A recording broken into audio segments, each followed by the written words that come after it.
Génesis 1:26. Entonces dijo Dios: hagamos al hombre. Hagamos al hombre.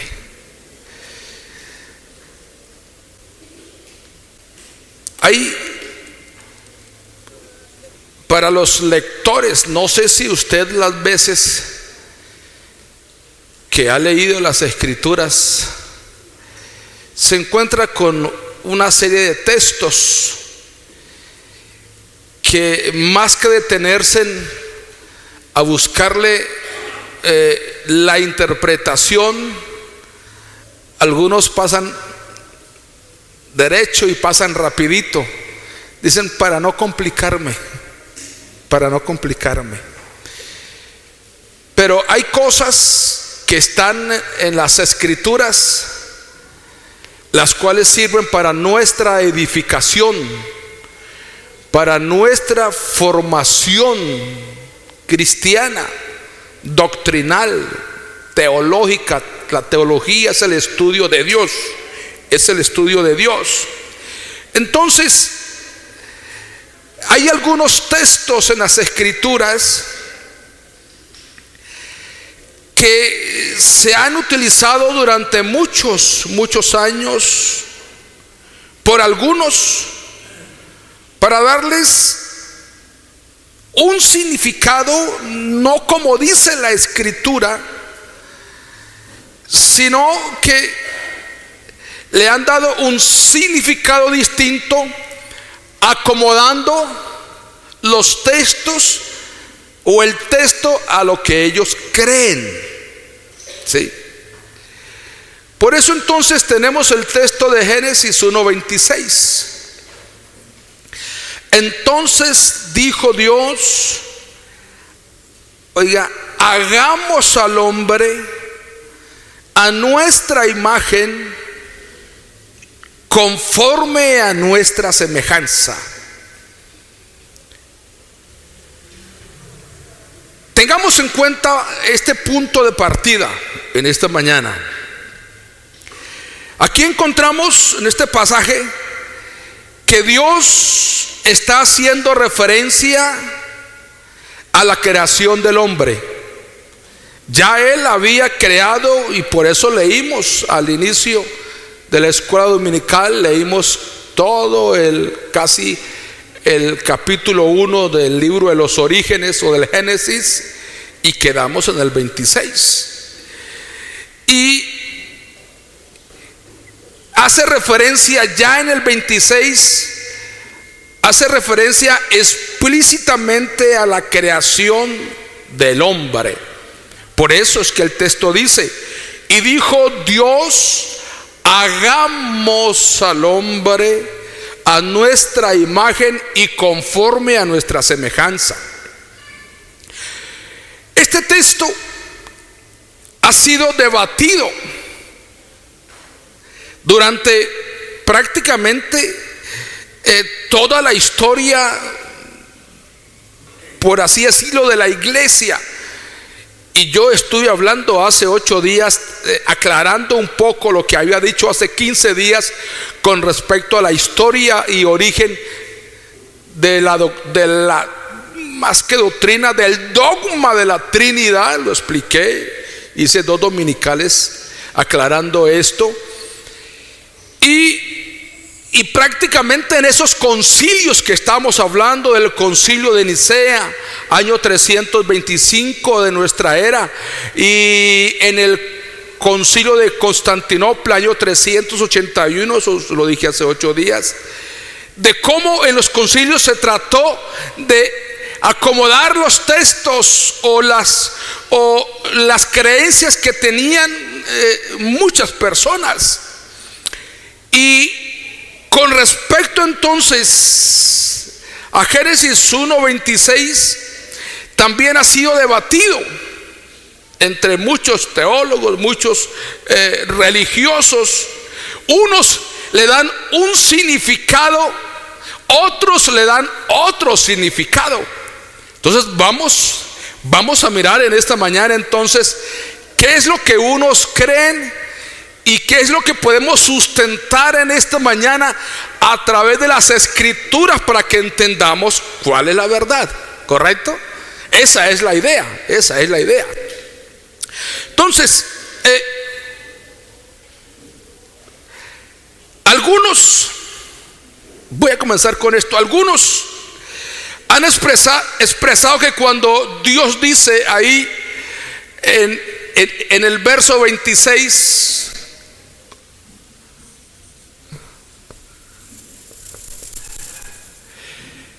dicen que Dios estaba hablando con el Hijo.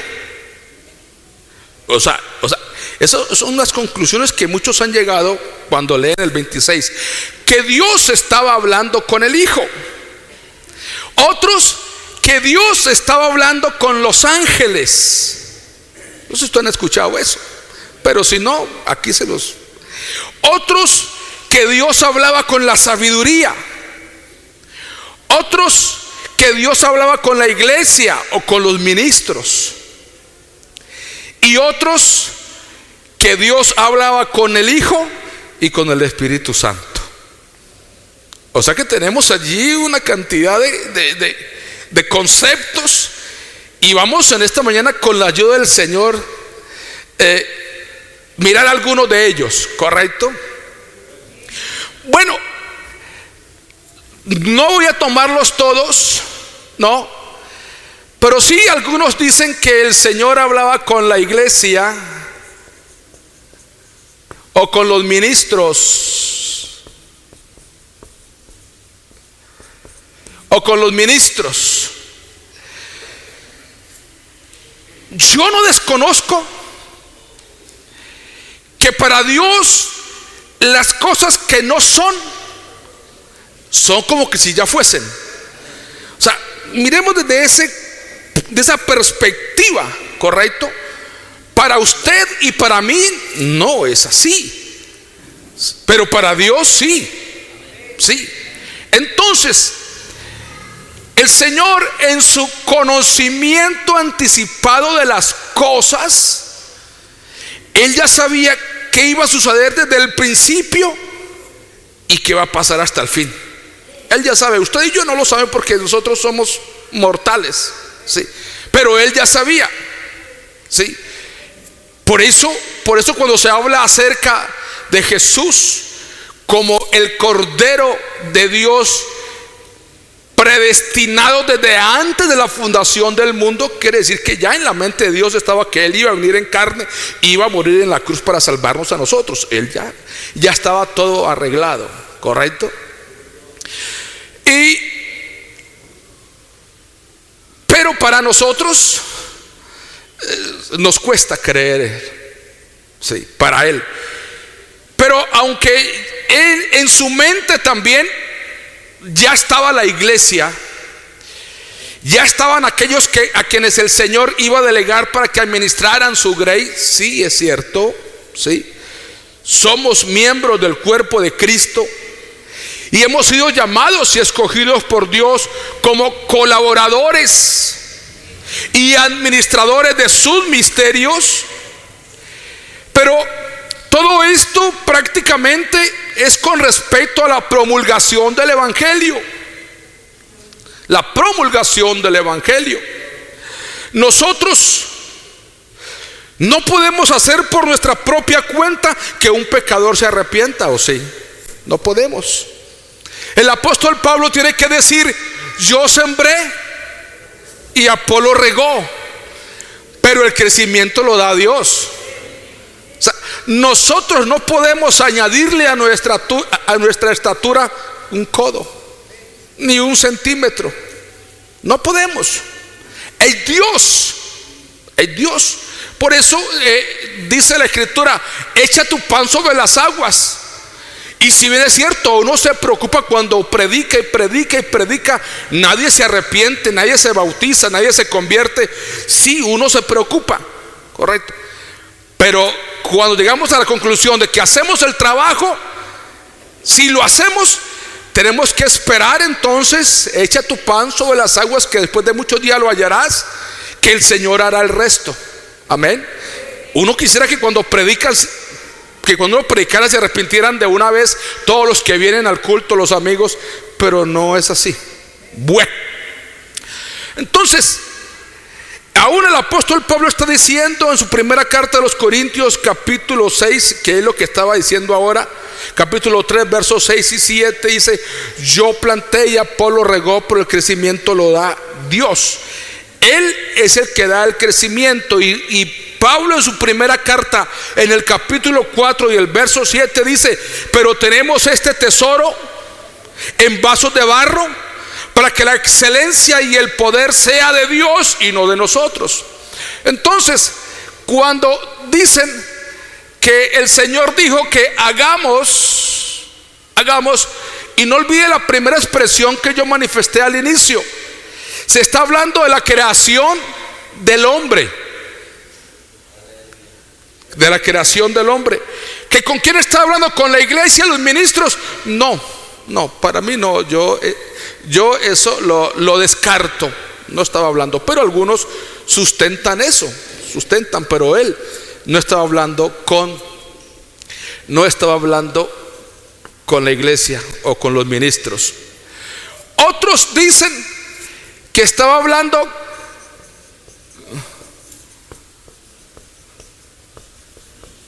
con los ángeles. ¿Cómo la ven? ¿Sí o no?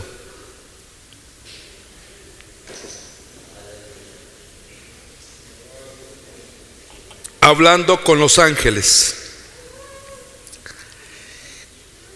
Aún los judíos piensan esto. ¿Sí? A quienes se les ha entregado y se les entregó la palabra, ellos piensan que Dios ahí está hablando con los ángeles. Y aún cuando leemos Isaías capítulo 6 y el verso 2, creo que del verso 1, cuando murió el rey Usías, vi yo al Señor sentado sobre un trono alto y sublime, y sus faldas llenaban el templo. ¿Y quiénes estaban ahí? Ángeles, arcángeles, serafines, querubines, quien le estaban dando el honor, la honra y la gloria al Señor. Y también en primer libro de Reyes capítulo 22, verso 19, entonces él dijo: oye pues la palabra del Señor. Yo vi al Señor sentado en su trono, y todo el ejército de los cielos estaba junto a él, a su derecha y a su izquierda. Claro, los ángeles están, bueno, en la eternidad no hay tiempo, pero pongámoslo en el tiempo nuestro. Los ángeles, los arcángeles, los serafines y los querubines están delante del trono del Señor en nuestro tiempo, las 24 horas del día. Están delante del Señor. Entonces, de ahí que dicen que el Señor tomó cuenta para hacer al hombre, tomó cuenta a los ángeles. A los ángeles. Por eso mismo que estoy diciendo. Ahora, hay otro texto, y se acuerdan que en Génesis capítulo 18, del verso 16 al 23, cuando el Señor manda a los ángeles, a ángeles para que fueran a Sodoma y a Gomorra.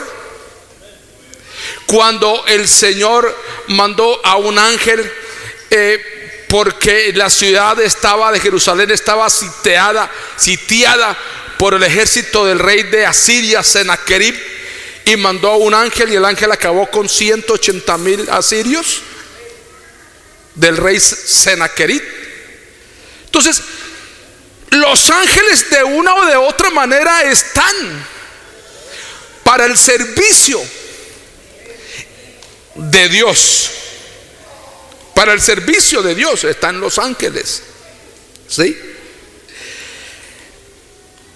Para declarar un acto de juicio. O sea, cuando Dios va a sentenciar algo, va a mandar algo, le dice al ángel: vaya y haz esto. ¿sí? Los ángeles. Ahora,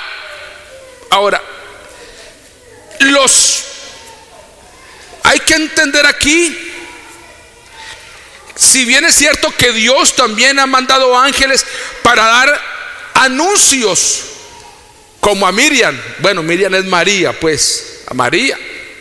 Como a Daniel, sí. Pero en gran parte los ángeles son llamados para cumplir los juicios, los decretos de Dios. Ahora, que los ángeles fueron convocados por Dios para cooperar en la creación del hombre, pues hay que debatirlo, hay que analizarlo. ¿Por qué estoy diciendo esto? Porque resulta que la gente dice que Dios estaba hablando era con los ángeles. Eso hay que irlo mirando y descartándolo, ¿sí? Esto llevaría, si esa hipótesis de que Dios le dijo a los ángeles, hagamos al hombre, porque es que esa es la creación de alguien, correcto, del ser humano, del hombre. Entonces, esto llevaría a los ángeles a ser co-creadores. ¿Qué es la palabra co-creador? Es una creación conjunta, es una creación colectiva entre 2, 3, 4. Venga, hagámoslo, y llamamos a los 4, entre los 4 hacemos, o entre los 5 o entre 10 lo hacemos. Sí, eso sería de esa manera con respecto a la creación del hombre. Y el hecho de que los ángeles hubieran estado con Dios no quiere decir que el Señor les haya consultado. Porque ¿quién le va a enseñar al Señor? Díganme, si Él todo lo sabe. Amén. Y todavía para la creación del hombre, la sola idea de que el incomparable creador del universo haya consultado con los ángeles para la creación del hombre, o para tomar otra decisión con respecto a cualquier otro asunto, es un insulto a la soberanía, a la autoridad y al poder del Dios único e infinito. También lo descarto. ¿Por qué? Porque los ángeles fueron creados por Dios. Los ángeles fueron creados por Dios. Y un ser creado no puede crear nada. Si más adelante vamos a ver esas dos palabritas. No puede crear nada, y mucho menos ayudarle a Dios. Los ángeles ayudarle a Dios para hacer al hombre. Es bien complejo esto, bien difícil.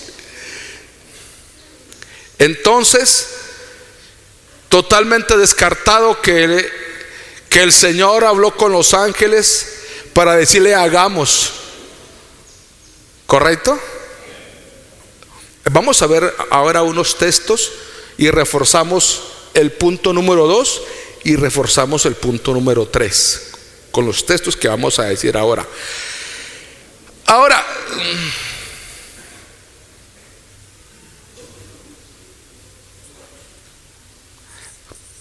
¿cómo coloco aquí?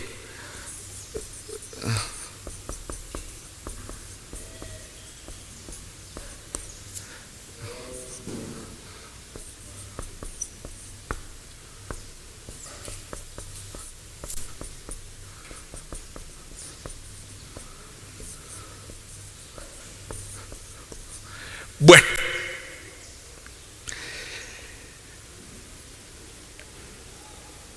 aquí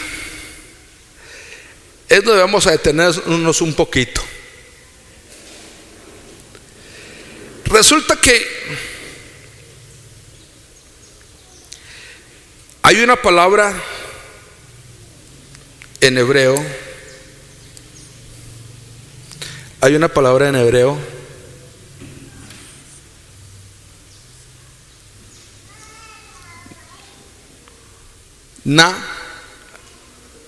Naashed,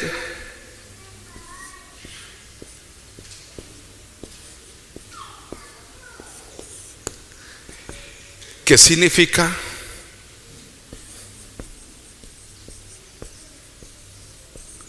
Hagamos. Naashed, Naased, mejor, sed, por el puntico aquí, Naased. ¿Qué significa entonces? Hagamos.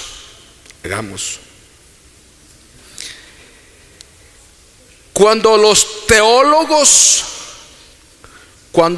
teólogos trinitarios encontraron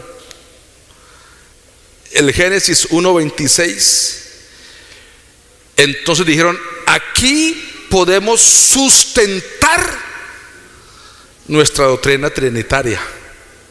Y ustedes ven que ellos, está y está, bueno, hay otros tres más que tenemos que hablar si Dios quiere, para que aclaremos el punto. Pero hoy de pronto alcanzamos a ver solamente la palabra hagamos, porque de ahí no me he salido. Hagamos. Entonces, ese plural, porque es una palabra plural, nacer es una palabra plural. Hagamos, fue considerada, como muchos teólogos, como un indicativo de una Trinidad en el cielo. De una Trinidad en el cielo. ¿Sí? Hicieron entonces uso del verso 26 como el caballito de Troya para ellos poder enseñar su dogma, porque yo no le llamo doctrina a ello. Ellos dicen que el Padre dice: hagamos al hombre a nuestra imagen y semejanza. Estaba hablando entonces con el Hijo y con el Espíritu Santo, que estaban con Dios. O sea, ya no dicen que son los ángeles, ni que es tampoco la iglesia, sino con el Dios Hijo y con el Dios Espíritu Santo. Entonces, pero ese plural hagamos, porque es un plural, no olviden, hagamos, por sí solo no es suficiente para argumentar su creencia o su dogma. Estoy tratando de ser pausado para hacerme entender, porque estos temas son complejos, pero por eso quiero ser muy pausado. Al citar, mire, todos los lectores de las Escrituras o los predicadores de la palabra del Señor, todos los predicadores, cuando encuentran de alguna o de otra manera, por así decirlo, un texto que no entiendan, o algunos, es que el texto es muy complicado, entonces yo no puedo explicar un texto o con un texto de la Biblia sustentar un fundamento doctrinal. ¿Me hago entender? O sea, yo no puedo usar un texto de la Biblia para decir: es que esto es así. No, como si prácticamente hacen o se creen en la Trinidad. Se basan de Génesis 1:26 para decir que Dios estaba hablando con el Hijo y el Espíritu Santo. Entonces,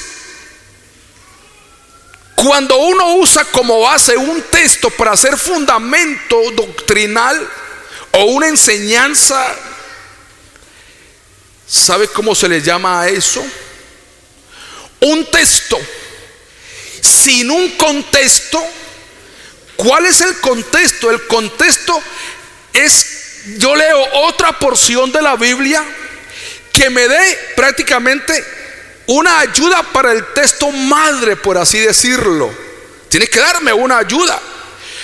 Correcto. Entonces, si yo no encuentro un contexto para el texto que estoy explicando. Entonces, ¿qué significa esto? Hacer fundamento doctrinal con un texto sin un contexto, mi explicación es un pretexto. Es un pretexto. Porque no tengo otro texto base, otro texto claro para que me ayude a sustentar lo que estoy diciendo. Y si usted le dice a alguien de los que creen en la Trinidad, quiero que me dé otros contextos, voy a hacer un paréntesis cortito aquí. Por ejemplo, ellos hablan que el bautismo es en el nombre de Padre, Hijo y Espíritu Santo. Dígale, muéstrame contextos, otro texto que certifique Mateo 28:19. Muéstrame otro texto, o otros 2 o otros 3. Entre más textos, pues más sólido es mi fundamento escritural. Pero ellos no pueden darle a usted un contexto de Mateo 28:19. No pueden darle, porque no lo van a encontrar. En cambio, nosotros podemos darle un contexto a cualquiera de Hechos 2:38. A cualquiera. Y en los Hechos los encontramos. Pero ese no es el tema. Eso será otro día, si Dios quiere. Hablemos del bautismo en el nombre. Bueno, ya cierro paréntesis allí. Entonces, ahora, para que un texto pueda ser considerada una doctrina o una enseñanza, indiscutiblemente se necesita ser contextualizado, es decir, comparado con otros versos que se relacionan estrechamente el uno con el otro. Eso es lo que estaba diciendo ahora, ¿correcto? Y estudiando Génesis 1:26, encontramos que no hay un contexto para explicar ese texto. No hay. Por eso esa interpretación de que el Padre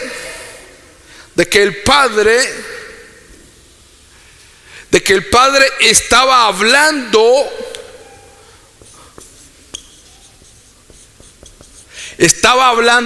con el Dios Hijo y el Dios Espíritu Santo, también lo descartamos, porque el Hijo no ha existido en la eternidad. Ya expliqué, ¿se acuerda? El Hijo no existía en la eternidad. Entonces, esta explicación frente a esta postura prácticamente es algo irreconciliable. Génesis, es más, a ellos les cuesta leer el verso 27.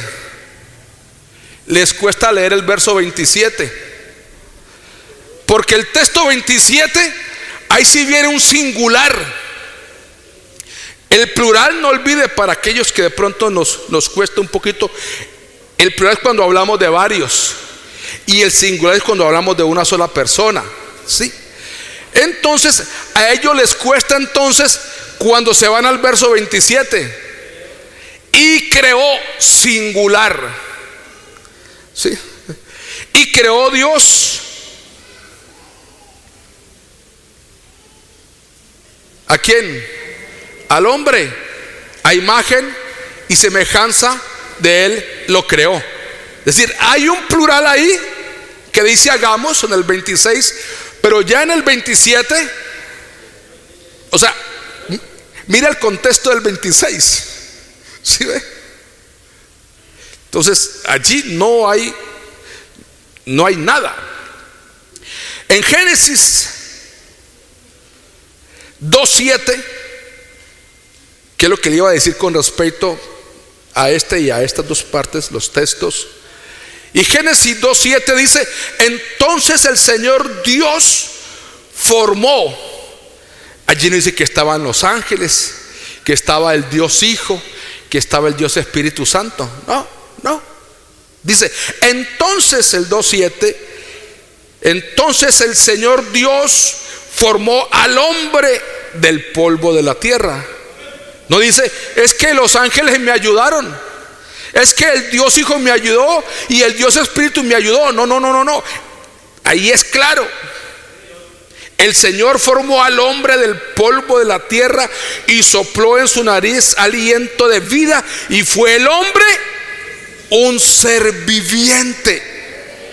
Y si leemos el capítulo 5, y creo que es el verso 1, dice: este es el libro de las generaciones de Adán. El día en que creó Dios al hombre. Creó Dios al hombre. Ahora explicaremos crear y hacer. Vamos a explicar más adelante ello. El día en que creó Dios al hombre, a semejanza de Dios lo hizo. Eso quiere decir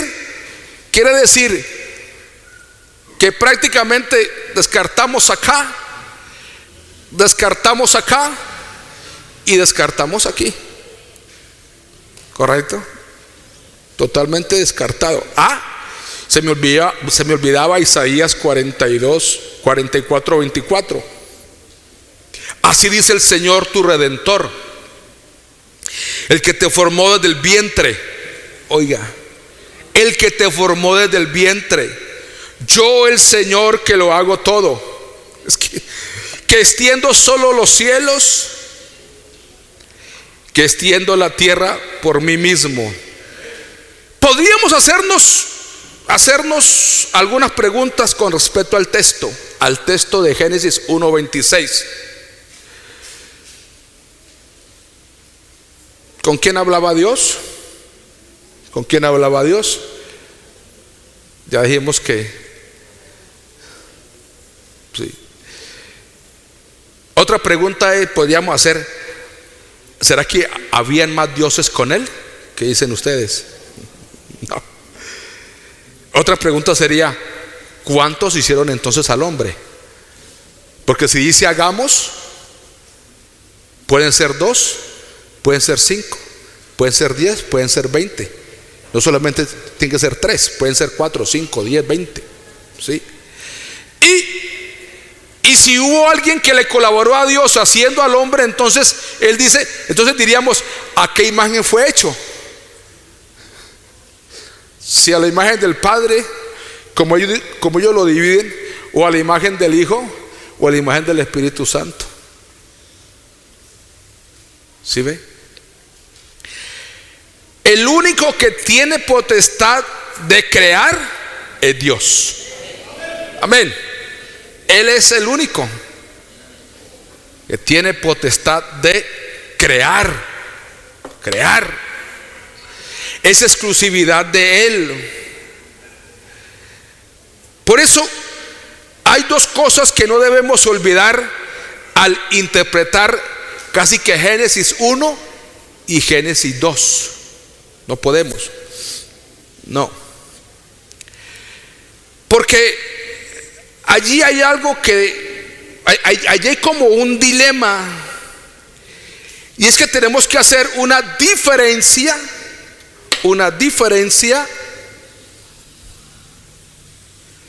hay que hacer una diferencia entre crear y hacer. Correcto.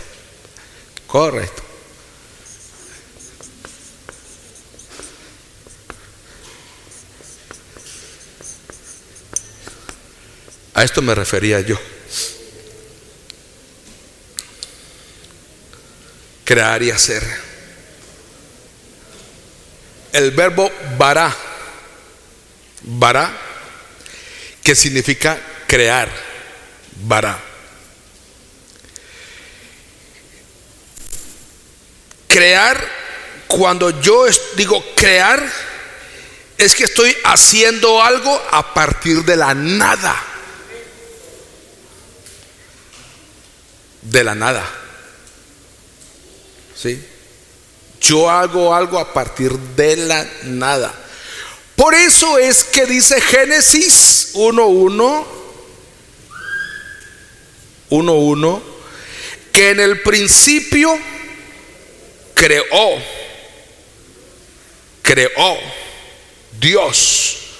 Creó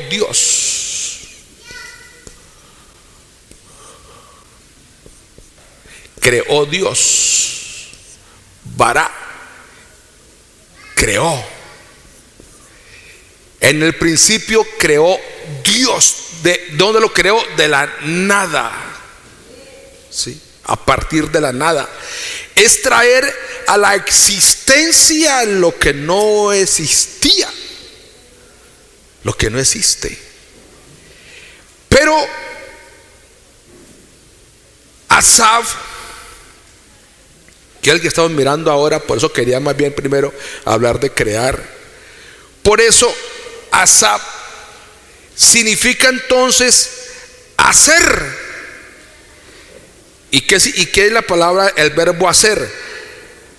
Es formar o realizar algo a partir de algo ya existente. De algo ya existente. Por ejemplo, usted dice que siempre oímos que los científicos, el científico creó una máquina para hacer tal cosa. Él no la creó, él la hizo. Porque si la hubiera creado, hubiera dicho, máquina, créate. Pero ¿qué hizo el científico? Fue y trajo hierro, trajo metales, trajo pintura, trajo una cosa de lo que ya estaba creado. Entonces solamente los otros tienen la facultad de hacer, mas no de crear. ¿Correcto? ¿Sí estamos allí? Entonces ahora sí, vamos a hablar de Asaf aquí. Asaf.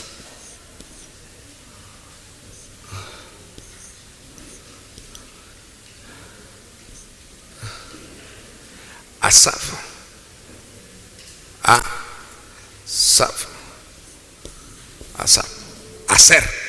Hacer. En el capítulo 1 usted dice, y el Señor creó. Y ya en el 2 ya hizo. De lo que estaba creado, entonces Él hizo. ¿Correcto?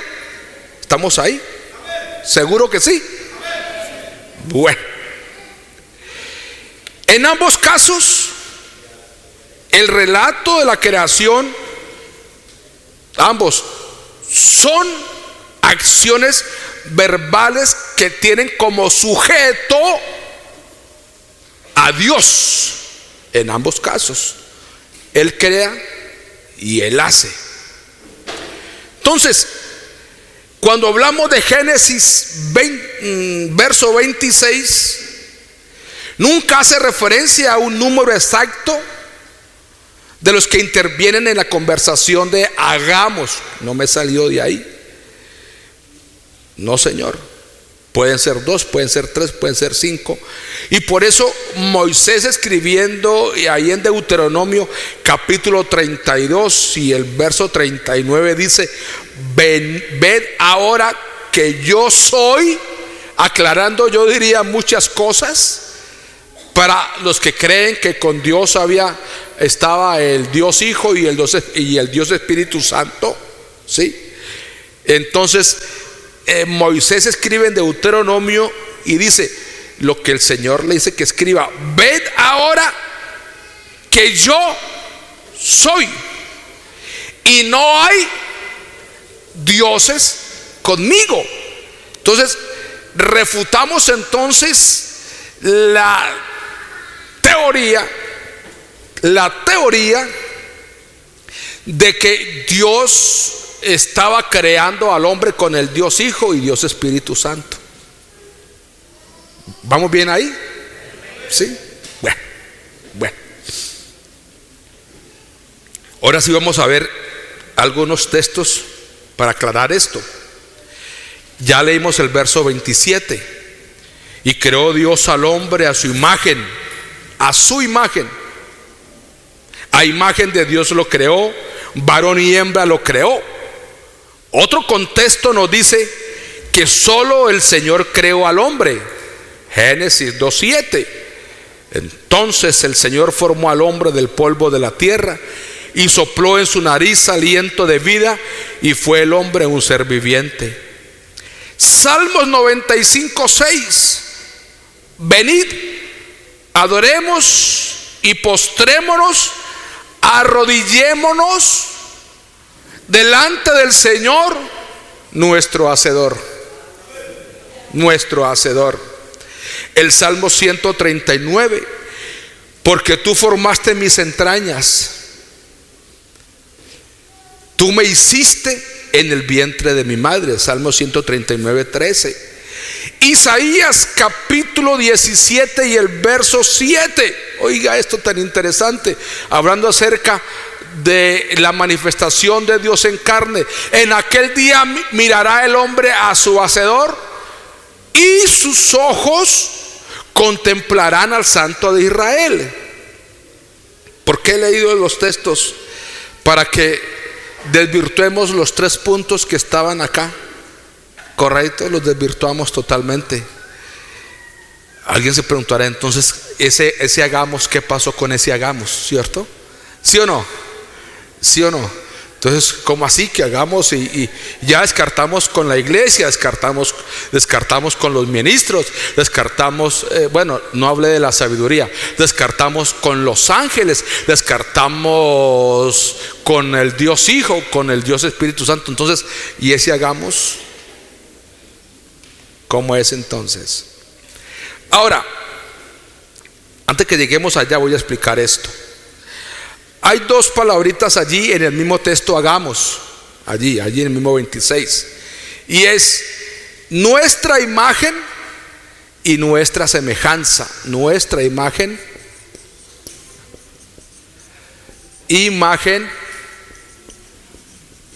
y semejanza. Nuestra imagen y semejanza. Los estudiosos, porque hay gente que estudia mucho la palabra del Señor, han observado que los teólogos antiguos, los que estudiaron las escrituras desde la antigüedad, llegan a una conclusión correcta de lo que ellos, cuando hablaban de imagen y semejanza, uno siempre se trae a la memoria o a la mente es conforme a la imagen y conforme a semejanza, y le aplica una silueta, ¿sí o no? ¿Sí o no? Es como cuando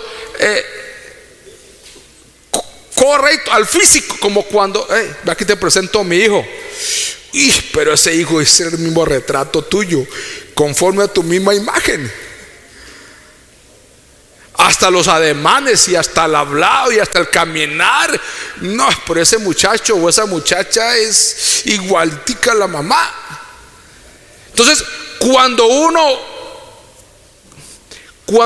lee nuestra imagen y nuestra semejanza, ¿qué es lo que traemos a la mente? No, pues la silueta, la figura, el hablar, la postura, cómo camina. Pero ese es el pensamiento nuestro, ¿correcto? Pero resulta que no es así. No es así. No es así. Estas 2 palabras, primero que todo, son sinónimas. Cuando hablamos de sinónimos es que son iguales. Como decir amor o la palabra te quiero, son palabras sinónimas. De pronto una un poquito más profunda, pero en sí son sinónimas. Son parecidas, pues, son parecidas, para hacerme entender. Entonces, estas 2 son sinónimas, es decir, que son parecidas, imagen y semejanza. Es una mera combinación para añadirle intensidad al pensamiento. Pero algunos suponen que representan al estado físico y la semejanza de Dios. Pero resulta que Juan tiene que decir en su evangelio capítulo 4 y verso 24, tiene que decir Dios es espíritu. Entonces, ¿cómo vamos a aplicarle a un espíritu una imagen si Él es espíritu? No podemos. No podemos.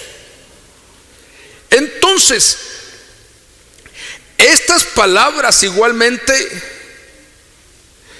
como lo podemos ver en Génesis capítulo 5, oiga, el verso 1 y el verso 3. Venga, yo lo leo aquí. Este es el libro de las generaciones de Adán, el día en que creó Dios al hombre a semejanza de Dios lo creó. Y mire lo que dice el verso 3. Y vivió Adán 130 años y engendró un hijo a su semejanza, conforme a su imagen, y lo llamó Sec. ¿Sí ve? ¿Sí ve? Entonces, ¿en qué consiste la semejanza con que Dios nos hizo? No consiste en una figura corpórea, no es una imagen corpórea física, como alguien lo dijo. No, Señor, porque inicialmente usted y yo fuimos creados del polvo de la tierra. Él creó a Adán del polvo de la tierra, ¿sí? El hombre es la imagen de Dios, pero ¿en qué imagen y en qué semejanza?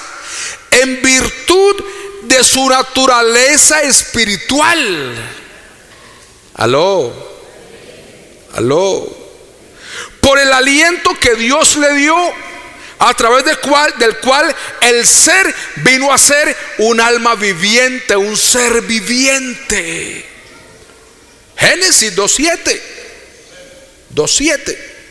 Entonces el Señor Dios formó al hombre del polvo de la tierra y sopló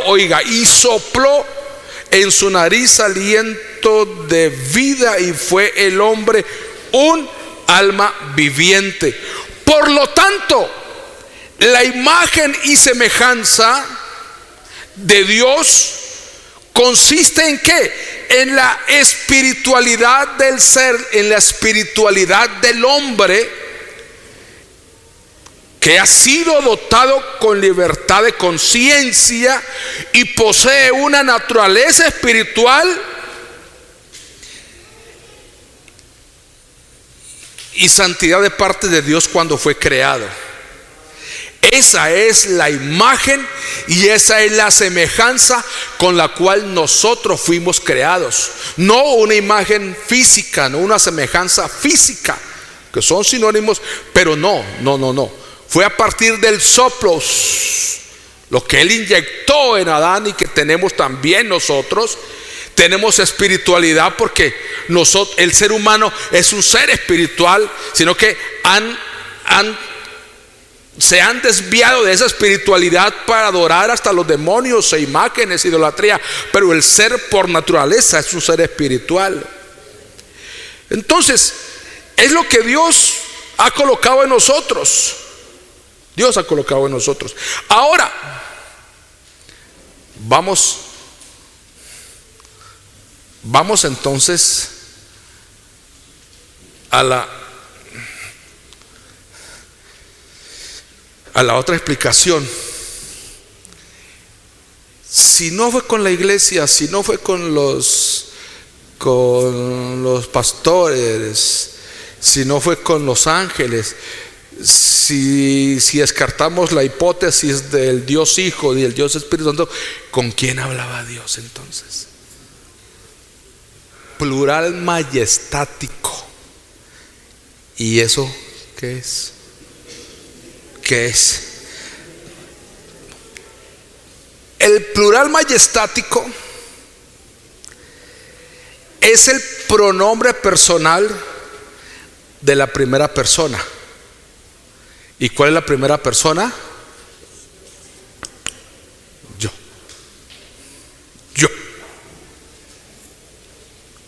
O también hay una flexión verbal correspondiente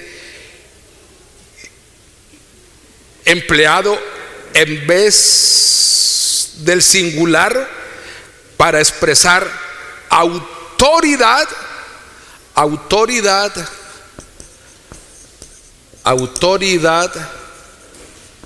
y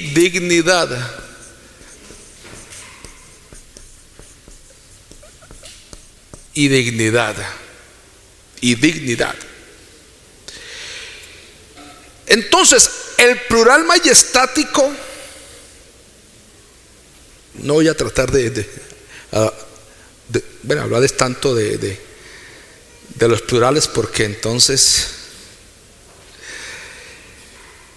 los comentaristas, los estudiosos dicen que esta palabra es una palabra de majestad, una palabra de majestad, majestad, como lo dice aquí, autoridad, dignidad, majestad. Y en la lengua hablada o escrita se hace referencia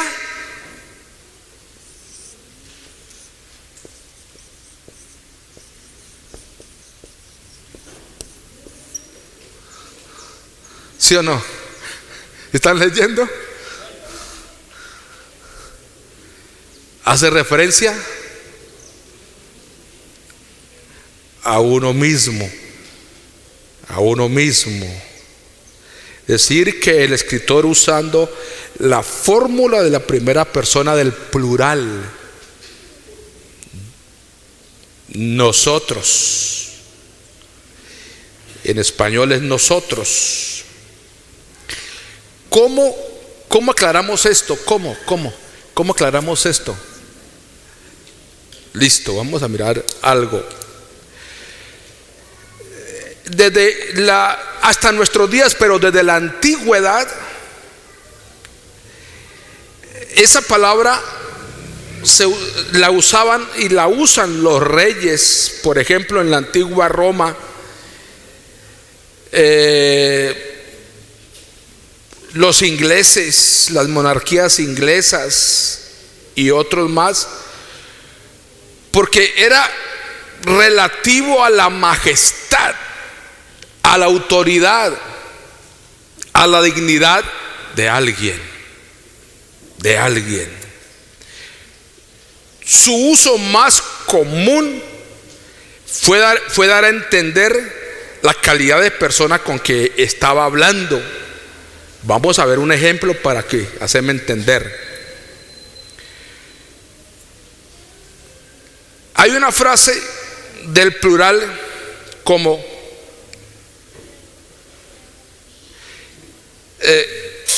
óigame, con lo que voy a decir creo que es suficiente, pero seguiré explicando. ¿Qué tal si llega el niño a su casa y se encuentra la mamá y dice: mamá, y va contento, mamá, mire, me saqué un 5. Bueno, ellos no muestran ni el 1, ni el 2, ni el 3, sino que eso llegan y lo rompen de una vez en la escuela, en el colegio. Pero el día que dejan el 5, mamá, me saqué un 5. Oiga, cuidado aquí. Entonces la mamá contento le da un beso y todo eso, y le dice: mi amor, estamos orgullosos de ti. Le dice al niño. Voy a hacerlo como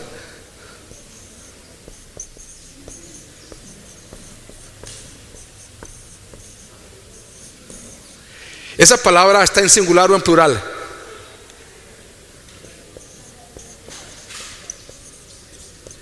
¿Y por qué entonces quien lo está diciendo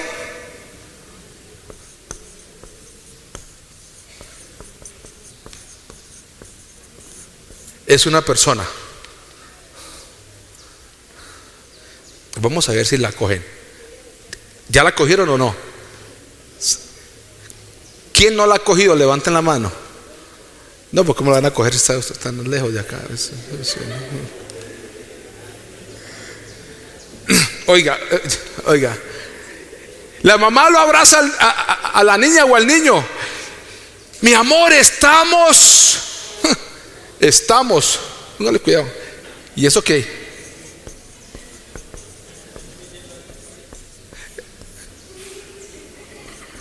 No. El papá está trabajando. Se lo dice la mamá al hijo.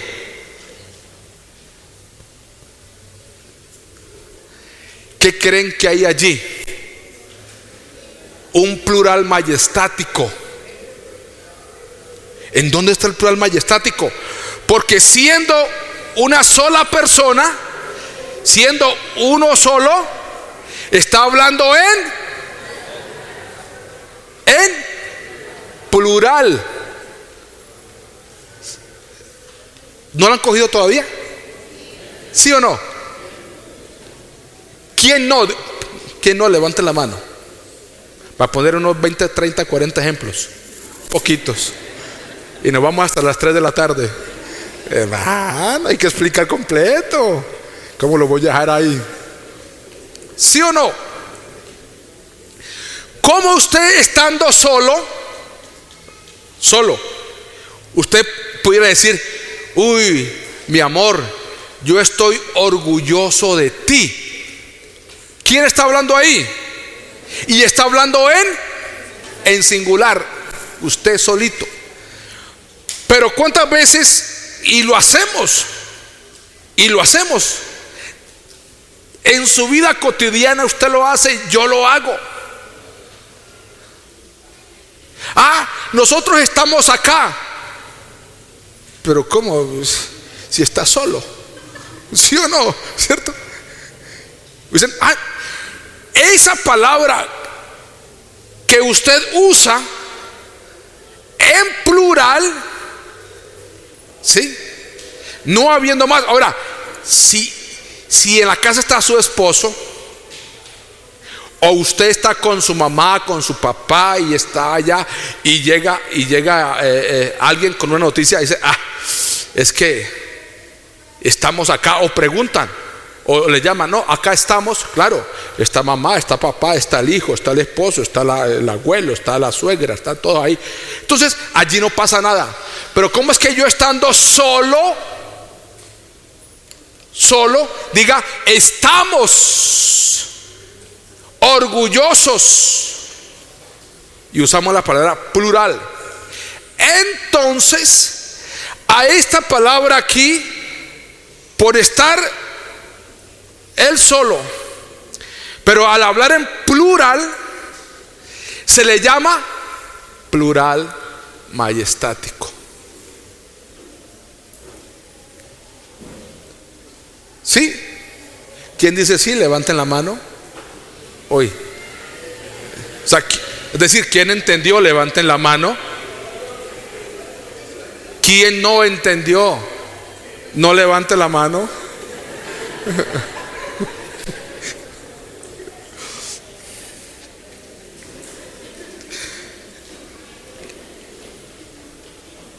Ahí Esdras capítulo 7, verso 23 y verso 24.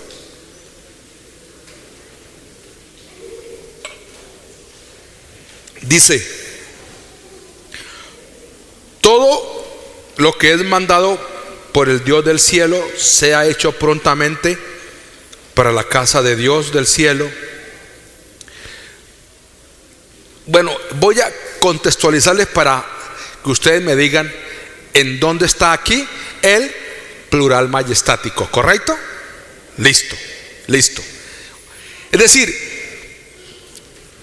creo que la historia es cuando el rey Artajerjes manda a Esdras para Jerusalén a construir. A unos mandó a construir las murallas y a otros a construir el templo que estaba destruido. Entonces, aquí está hablando Artajerjes. Y dígame, cuando yo vaya leyendo, usted me dice allí, ¿correcto? Me dicen allí. Allí está el plural majestático. ¿Listo? Bueno, voy a leer 23. Listo. Todo lo que es mandado por el Dios del cielo sea hecho prontamente para la casa del Dios del cielo. Era para hacer la casa, el templo. Pues, ¿por qué habría de ser su ira contra el reino del rey y de sus hijos? Verso 24. Y a vosotros os hacemos saber que a todos Voy a leer el 24. 24. Y a vosotros os hacemos saber que a todos los sacerdotes y levitas, cantores, porteros, sirvientes del templo y ministros de la casa de Dios, ninguno podrá imponerles tributo, contribución ni renta. ¿En dónde está el plural majestático? ¿En dónde? ¿Sí ve?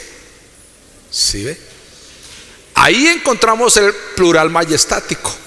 Hacemos. ¿Y quién está hablando? El rey Artajerjes. ¿Correcto? Rey Artajerjes. Entonces, con respecto al Señor, es una interpretación que comprende en su forma más profunda e intensa el Dios hablando. Es Dios hablando, Él.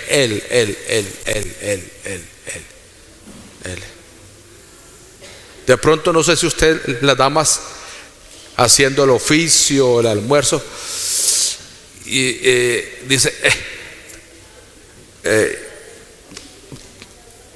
tenemos que hacer. Gracias. Ella está sola en la cocina, solita. ¿Qué hacemos de almuerzo? ¿Qué hay ahí? ¿Sí? Estuvo buena esa. Pero está sola. Y si por casualidad alguien entra a la casa y la ve ella hablando, ¿y qué hacemos de almuerzo? Y está como que está enloqueciendo. Sí, pero no, está hablando en forma majestática. Entonces el Señor, ni con la iglesia, ni con los ministros, ni con los ángeles, ni con el Dios Hijo, ni con el Dios Espíritu Santo, Él está hablando en un plural majestático. ¿Qué tal? ¿Cómo la ven? Aleluya, gloria al Señor Jesús. Aleluya. Para expresar su autoridad, su dignidad, su excelencia, poder y dominio. Por eso cuando dijo hagamos, simplemente está diciendo de otro modo, haré al hombre a mi imagen y semejanza. Por eso el 27, y creó Dios al hombre, imagen y semejanza de Dios lo creó. El 27. Aleluya. Así que ya no nos habla Dios en plural, sino en singular de la primera persona. En el 27, y creó Dios al hombre, imagen y semejanza de Dios. Entonces, qué bueno cuando entendemos esto. No sé si alcanzamos a ver otro ejemplo. Cuando los hijos de Israel, póngale cuidado, aquí hay otro plural majestático. Ustedes me van a decir, ¿en dónde está el plural majestático? Cuando los hijos de Israel, bueno, un poquito más atrás, porque algunos de pronto no han leído esa parte de la Biblia. Moisés subió al monte Sinaí a recibir las tablas de la ley, los 10 mandamientos. Josué fue con él. Josué lo esperó acá abajo mientras Moisés estaba en el monte. Oiga, Josué, por eso le dieron tome para que lleve a Josué. Claro, Josué estaba pegadito del que mejor dicho, ahí estaba Josué pegadito. ¿De quién? De Moisés. Y por eso fue su sucesor. ¿Sí ve que el Señor es bueno? Y lo esperó abajo solo 40 días y 40 noches. Pero bueno, ese no es el tema. Entonces Dios le dice a Moisés, desciende porque el pueblo de Israel se ha corrompido. Israel se ha corrompido porque mientras Moisés estaba recibiendo la ley en el monte Sinaí, el pueblo le dice a Aarón, tu hermano lleva tantos días en el monte Sinaí, de pronto una mala bestia lo ha devorado, lo ha matado, qué sé yo. Entonces, ahora, ¿quién nos va a entrar a la tierra prometida? ¿Quién nos va a entrar a la tierra prometida? Y ellos, y ellos ¿qué dicen? Haznos dioses que vayan delante de nosotros. Haznos dioses que vayan delante de nosotros. Y entonces Aarón, ¿qué le dice? Bueno, tráigame oro. Y todo el mundo pensó que por ser oro no le iban a copiar a Aarón. Tráigame oro. Ah, no, es oro. Es oro, el problema mío. Y manillas y candongas y cadenas. Y ahí fue donde Aarón hizo un becerro de oro. ¿Y qué sucede? Cuando Aarón termina de hacer el becerro de oro, Éxodo 32:4, cuidado, dice 32:4, él los tomó de las manos de ellos y le dio forma con un buril. Dígame, ¿en dónde está aquí el plural majestático? En forma con buril, e hizo de ello un becerro de fundición. ¿Correcto? De fundición. Es decir, con el oro que había recogido hizo un becerro de fundición. Sigue diciendo, entonces dijeron: Israel, estos son tus dioses que te sacaron de la tierra de Egipto. ¿En dónde está ahí el plural majestático?